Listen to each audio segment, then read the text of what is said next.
Chilukuri temple ప్రధాన అర్చకుడైనటువంటి CS రంగరాజన్పై ఇప్పుడు దాడి జరగడంతో ఇప్పుడు రాష్ట్ర వ్యాప్తంగా సంచలనంగా మారింది. అసలు ఆ దాడి వెనుక ఏ కుట్ర దాగి ఉందన్న దానిపైన ఇప్పుడు చర్చ కొనసాగుతూ ఉంది.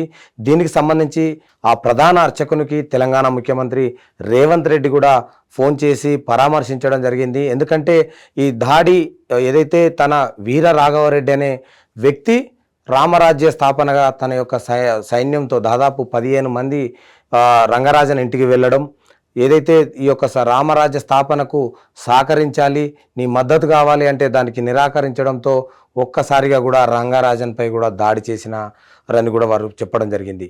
అతనిపై ఇప్పటికే ఏదైతే వీర రాఘవరెడ్డిపై కూడా కేసులు కూడా మొయినాబాద్ పోలీస్ స్టేషన్లో నమోదు కావడం జరిగింది. అసలు అందులో 15 మందిలో దాదాపు ఇప్పటికే 5గురిని అరెస్ట్ చేశారు. మిగతా 10 మంది కోసం మొత్తం ప్రారంభించడం జరిగింది. వారు ఎక్కడున్నారు, వారు తెలుసుకునే ప్రయత్నం చేస్తూ ఉన్నారు. కానీ ఈ దాడి వెనుక మాత్రం కుట్ర దాగి ఉందన్న కోణంలో పోలీసులు మాత్రం విచారణ చేస్తూ ఉన్నారు. అర్చకునికి దాడి జరిగితే మాత్రం దేవునిపై జరిగినట్టే అని కూడా ఏదైతే Telangana BRS KTR working president అయినటువంటి కేటీఆర్ చెప్పడం జరిగింది. ఏంటంటే అసలు రాష్ట్రంలో శాంతి భద్రతలు ఉన్నాయా లేవా, ఎందుకంటే ఒక ఆలయ ప్రధాన అర్చకునిపై దాడి జరగడం ఏంటి అని కూడా అతను ఇంటికి వెళ్ళి రంగరాజన్ను పరామర్శించడం ఇదంతా కూడా చర్చనీయాంశంగా మారింది. ఎమ్మటే ఏదైతే దేవాదాయ శాఖ మినిస్టర్ కొండా సురేఖ కూడా అర్చకుని ఇంటికి దగ్గరికి వెళ్ళి అసలు ఏం జరిగింది అని పరామర్శించి తెలుసుకునే ప్రయత్నం చేశారు. ఏది ఏమైనా కూడా రాష్ట్రంలో ఒక అర్చకునిపై దాడి మాత్రం ముక్త కంఠంతో అందరూ ఖండిస్తున్నటువంటి పరిస్థితి. కేంద్ర మంత్రి బండి సంజయ్ కూడా చిలుకూరి బాలాజీ టెంపుల్ అర్చకునిపై దాడి వెనుక కూడా ఆరా తీశారు. అసలు ఎందుకు కారణాలు ఏంటో తెలియజేయడం, అంటే దీని ఈ కుట్ర వెనుక ఎంత పెద్దవారున్నా కూడా వదిలిపెట్టే ప్రసక్తి లేదు అని కూడా చెప్పడం జరిగింది. అంటే చూడొచ్చు, అంటే టెంపుల్లపై ఈ దాడి, అంటే అర్చకులపై దాడి చేయడానికి అసలు కారణాలు ఏంటి? దీనిపై AP deputy CM Pawan Kalyan కూడా కొన్ని కీలక వ్యాఖ్యలు చేయడం జరిగింది.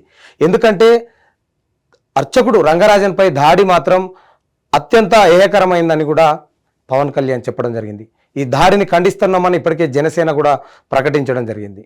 ఎందుకంటే ఆలయాలులో ఉంటున్నటువంటి మొత్తం అర్చకులపై దాడి మాత్రం దీని వెనక అసలు ఈ వీరరాఘవరెడ్డి ఎవరు, అసలు ఎందుకు వచ్చారు, అసలు దాడి చేయాల్సిన అవసరం ఏంది? 15 మంది ఒక్కసారి తన ఇంటి వద్దకు వచ్చి దాడి చేసడం ఏంటి అని కూడా అందరూ ఇప్పుడు విస్తుపోయే పరిస్థితి ఉంది. ఎందుకంటే ఈ దాడి వెనక మాత్రం తప్పకుండా కుట్ర దాగి ఉందని కూడా విమర్శలు చేస్తున్న నేపథ్యంలో అసలు ఈ కుట్ర వెనక ఏం జరిగింది అన్న దానిపై కూడా పోలీసులు ఇప్పటికే మొయినాబాద్ పోలీసులు కూడా కేసులు నమోదు చేసుకోవడం జరిగింది. వీర రాఘవరెడ్డితో పాటు ఆయన అనుచరులను మొత్తం 5గురిని అరెస్ట్ చేయడం జరిగింది. మిగతా 10 మంది ఈ దాడిలో మొత్తం 15 మంది పాల్గొన్నారని కూడా తెలుస్తూ ఉంది. ఈ 15 మందిలో దాదాపు పోలీసులు 5గురిని అరెస్ట్ చేయడం, మిగతా వారు ఎక్కడున్నారు వారందరినీ పట్టుకునే పనిలో ఉన్నారు.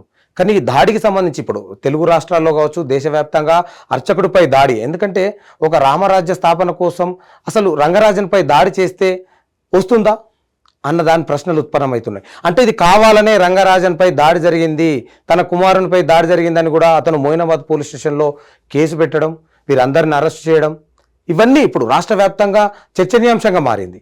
దీనిపై ఇప్పటికి, ఎందుకంటే రాష్ట్రంలో రాష్ట్ర శాంతి భద్రతల విషయంలో వెనకాడేది లేదని ముఖ్యమంత్రి రేవంత్ రెడ్డి చెప్తున్న తరుణంలో వర్కింగ్ ప్రెసిడెంట్ ఏదైతే బీఆర్ఎస్ వర్కింగ్ ప్రెసిడెంట్ కేటీఆర్ శాంతి భద్రతలపై కూడా కొన్ని మాట్లాడడం, పక్కనే ఉన్నటువంటి మన ఏదైతే AP deputy CM Pawan Kalyan కూడా ఇలాంటి ఘటన ఎవరినైనా కానీ అలాంటి దాడి చేసిన వారిని విడిచిపెట్టొద్దని కూడా చెప్పడం జరిగింది. కానీ ఇప్పుడున్న ఈ యొక్క అంశంపై చిలుకూరి బాలాజీ టెంపుల్ ప్రధాన అర్చకునిపై కూడా ప్రతి ఒక్కరు కూడా ఏదైతే ఈ దాడిని ఖండిస్తూ ఉన్నారు, ఎంతటి వారినైనా వదిలిపెట్టొద్దు, వీరందరినీ కూడా అరెస్ట్ చేయాలని కూడా అందరూ కూడా మంత్రులు, ఎమ్మెల్యేలు, ప్రతిపక్షాలు అందరూ కూడా చెప్తున్నటువంటి పరిస్థితి ఇది. ఈ దాడి వెనుక కుట్ర వెలికి తీసే పనిలో మాత్రం పోలీసులు ఉన్నారు.